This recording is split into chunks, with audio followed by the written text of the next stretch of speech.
भैया और राम राम। हमें बुंदेली चुगली सी नीरज जो दमोह में है। दमोह में चुनावी संग्राम पूरे उफान पे है। 17 तारीख के वोटिंग के पहले दोनों दल पूरे दमखम से लगे हैं। बड़े बड़े दिग्गज चुनाव के लेके प्रतिष्ठा को सवाल ही बने हैं और चौंकाने वाले परिणाम 17 तारीख के निकले। ई की उम्मीद पूरे दमोह की जनता के संग संग प्रदेश की जनता कर रही। भाजपा के प्रदेश अध्यक्ष BD शर्मा हमारे संगे हैं और चुनाव को पूरा मोर्चा तब संभाले हैं। चूँकि जो चुनाव बात मुद्दा टिकाऊ बिकाऊ से शुरू हो तो विकास के आके मेडिकल कॉलेज तमाम चीज़ें हैं। दमोह के मतदाता उलझावे को प्रयास लगातार करो जा रहा है। ऐसे आरोप प्रत्यारोप लग रहे। दमोह के मतदाता के सामने एक स्पष्ट विजन भारतीय जनता पार्टी ने रखो है और वो रखो है विकास के लेके भाजपा की कातर के ही पे हम बात करें। लेकिन जो एक और लोगों के बीच में है कि जयंत मलैया की टिकट नहीं मिली थी तो अब जयंत मलैया क्या कर रहे हैं। कल जयंत मलैया ने बांसा की सभा में जो घोषणा करी वह कांग्रेस खेमा की और खासकर दमोह जिला के दमोह विधानसभा क्षेत्र के मतदाता की परेशानी बढ़ावे वाली है। और आज से उनकी फील्ड में जो सक्रियता भाई उसे और अब कांग्रेस की धड़कनें बढ़ रही थी। क्योंकि कांग्रेस के जो आते एहसास के साथ मलैया जी घरे बैठे हैं तो चुनाव उनके पक्ष में हो जाए। तमाम बातें मुद्दा है, हम इन सब पे बात करें। लेकिन पहले बात विकास के लेके जो बात है, भाजपा को कमिटमेंट मेडिकल कॉलेज के लिए किया तो जी अब कांग्रेस लगातार कह रही कि चुनावी जुमला है। भाई साहब ये कितनी सच्चाई है? कांग्रेस जिंदगी भर लोगों को जुमला दिखा करके, झूठ बोल करके, छल कपट के आधार पर ही राजनीति करती रही। तो उसको ऐसा लगता है कि सभी लोग ऐसे ही हैं। ये जो झूठ बोलना, कांग्रेस के लोग जो झूठ बोल रहे हैं, आप मुझे बताइए कि मेडिकल कॉलेज दमोह के अंदर घोषणा नहीं हुई है। घोषणा होकर के उसका बजट का प्रावधान होकर के बजट में पैसा आ गया। जो विधानसभा में बजट पारित हुआ है उस बजट में पैसा आ गया है मेडिकल कॉलेज का बनने का। सारी स्वीकारोक्ति के स्वीकृत होने के बाद तो ये तो बनना प्रारंभ हो गया। मेडिकल कॉलेज की शुरुआत हो गई यहाँ पर। तो इसलिए कोई जनता भी चीज़ों को जानती है कांग्रेस कैसे झूठ बोलती है। और दमोह का मेडिकल कॉलेज भैया पहले खुलने वाला था। आपकी सरकार 15 महीने में थी, आपने क्यों नहीं खोला था? छतरपुर के अंदर medical college Bharatiya Janata party की सरकार में शिवराज सिंह चौहान ने सारी स्वीकारोक्ति देख करके सारे बनना प्रारंभ, सिलेक्शन साइट सब हो गया था। आपने वो मेडिकल कॉलेज क्यों बंद किया? और भी मध्य प्रदेश के मेडिकल कॉलेजों को बंद करके जो 300 करोड़ का बजट होता है एक मेडिकल कॉलेज का, आपने छिंदवाड़ा के अंदर मेडिकल कॉलेज सबके बजट बंद करके, मेडिकल कॉलेजों को रोक करके 1400 करोड़ का बजट एक मेडिकल कॉलेज के लिए छिंदवाड़ा के अंदर। क्यों? दमोह नहीं आने दिया, छतरपुर नहीं आने दिया। आपने सारे मेडिकल कॉलेज अन्य जगह के बंद किए और 1400 करोड़ भ्रष्टाचार के लिए आप छिंदवाड़ा लेकर के चले गए। जवाब देना कांग्रेसी, जवाब देना जो यहाँ के प्रत्याशी हैं कि तुमने क्यों नहीं खोला था मेडिकल कॉलेज। जुमले की बात कर रहे हो। बजट में प्रावधान होना ये जनता, होशियार लोग जानते हैं। दमोह की जनता इतनी मूर्ख नहीं है जितना कांग्रेस के अजय टंडन और कमलनाथ और दिग्विजय सिंह समझने का प्रयास कर रहे हैं। होशियार लोग हैं यहाँ के लोग। दूसरा मैं कहता हूँ, मेरे क्षेत्र का एग्रीकल्चर कॉलेज पन्ना के अंदर बुंदेलखंड के विकास के लिए, नौजवानों के लिए एग्रीकल्चर कॉलेज की सौगात शिवराज सिंह चौहान ने दी थी। आपके गढ़ाकोटा के अंदर हॉर्टिकल्चर कॉलेज की सौगात दी थी। खुरऊ के अंदर एग्रीकल्चर कॉलेज की सौगात माननीय मुख्यमंत्री ने दी थी। आपने सारे कॉलेज बंद कर दिए। तो क्या बुंदेलखंड को ना मेडिकल कॉलेज चाहिए, ना हॉर्टिकल्चर चाहिए, ना एग्रीकल्चर चाहिए? केवल छिंदवाड़ा ही सब कुछ है? इसका जवाब इन कांग्रेस के लोगों से, कमलनाथ जी से, दिग्विजय सिंह से और ये जो चुनाव लड़ रहे हैं श्रीमान जी, इनसे पूछना चाहिए कि तुमने दमोह के विकास के लिए क्या किया। तो ये जो भ्रम फैलाने का प्रयास है, मेडिकल कॉलेज की सौगात भाई राहुल लोधी जी यहाँ पर लेकर के आए हैं दमोह के नौजवानों के लिए और दमोह की जनता के स्वास्थ्य के लिए। एक बड़ा अचीवमेंट यहाँ पर दमोह के अंदर भारतीय जनता पार्टी की सरकार ने, माननीय शिवराज सिंह चौहान ने दिया है।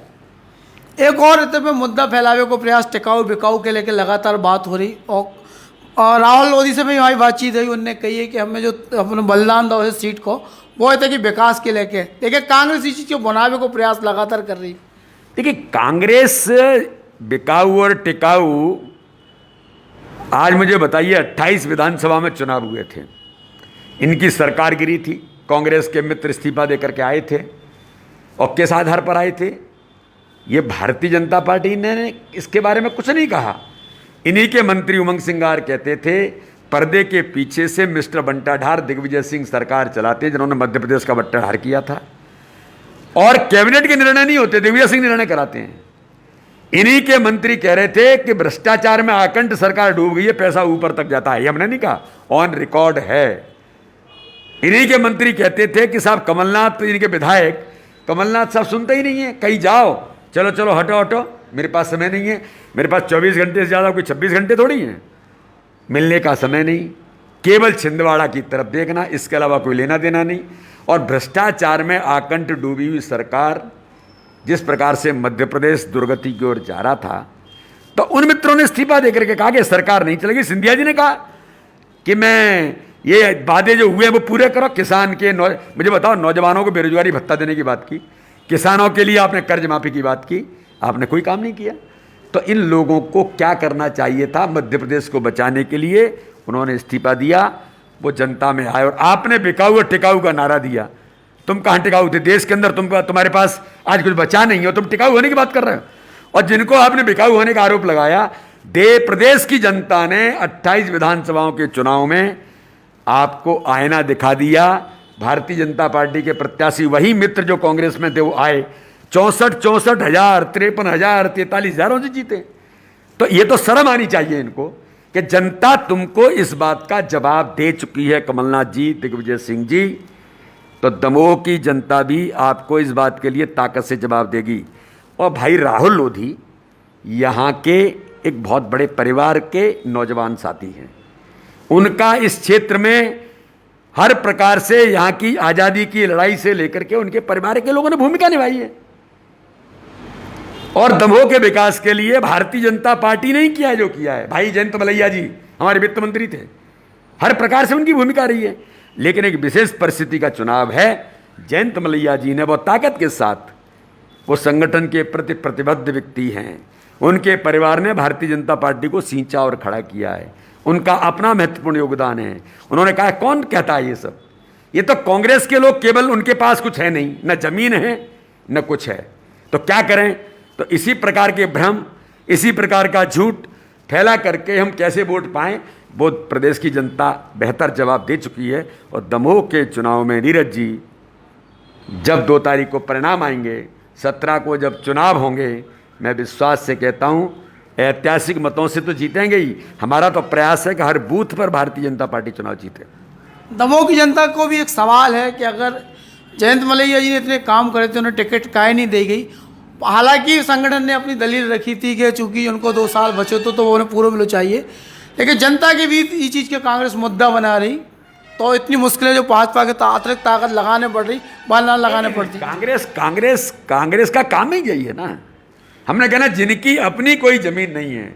अब वो तो इतना तक कहते हैं कि जब कोई हमारे कार्यक्रम होते हैं, भारतीय जनता पार्टी में पद्धति है कि भाई ये 4 कार्यकर्ता उस कैटेगरी में तो वो मंच पर बैठेंगे, 5वां कार्यकर्ता कोई मंच पर नहीं बैठा। अरे आपको मंच में नहीं बैठाया, अरे आपकी उपेक्षा हो रही है भाजपा में। भारतीय जनता पार्टी पद्धति से काम करती है। जिस मित्र ने आज के समय में, मैं पूछना चाहता हूं, कोई पंच सरपंची से भी इस्तीफा देता है क्या? कोई नहीं देता है जी आज के समय में। और जो विधायकी से इस्तीफा दे करके जब उसके दिल में दर्द होता है, मन की पीड़ा होती है, और जब उसको लगता है कि मैं कुछ नहीं कर पा रहा, जनता से वादे किए थे, उसके आधार पर वो आया। तो इसलिए जयंत मलैया जी भारतीय जनता पार्टी के हमारे सम्माननीय नहीं, बल्कि इतने प्रबुद्ध और सम्मान के साथ, जिनको भारतीय जनता पार्टी हमेशा से, आज से नहीं बरसों से, वित्त मंत्री मध्य प्रदेश के अंदर वो कितने सालों से थे, इस सरकार को चलाने का काम शिवराज जी के साथ कंधे से कंधा मिला करके कर रहे हैं और आज भी कर रहे हैं। तो इसलिए ये जो समय था, ये विशेष परिस्थिति का चुनाव है, क्योंकि जो मित्र इस्तीफा देकर के आए हैं, नेचुरली उनको चुनाव लड़ना भारतीय जनता पार्टी ने निर्णय किया है। तो इसका अर्थ ये नहीं है कि जयंत मलैया जी को साइडलाइन कर दिया, ऐसा नहीं है। मलैया परिवार का अपना महत्वपूर्ण योगदान है। और मैंने पहले दिन कहा था, मलैया जी के नेतृत्व में ही ये चुनाव हम लड़ रहे हैं और ताकत के साथ उनके नेतृत्व में इस चुनाव को जीतेंगे। सभी लोग वे परिवार का अंग है ना। भारतीय जनता पार्टी एक परिवार है। कोई किन्हीं व्यक्तियों से थोड़ी चलती है, एक परिवार के भाव से काम कर रहे हैं। जयंत मलैया जी, हम सब मिलकर के, मलैया जी आपने देखा कि ताकत से मैदान में उतरे, उनका बेटा सिद्धार्थ मलैया भी काम कर रहा है। तो सभी लोग इस चुनाव को ऐतिहासिक मतों के साथ टीम स्पिरिट में हम चुनाव जीतेंगे। तो जैसे भाजपा के प्रदेश अध्यक्ष वी.डी. शर्मा, और हम कोशिश कर रहे हैं कि मतदान की जो उलझने हैं, जो चुनावी सिगुफा है, इसे मुक्त होकर एक स्वस्थ मतदान 17 तारीख के आदमी कर पाए और 2 तारीख को परिणाम दमोह के विकास के हित में निकल के आए। अवैध भैया राम राम।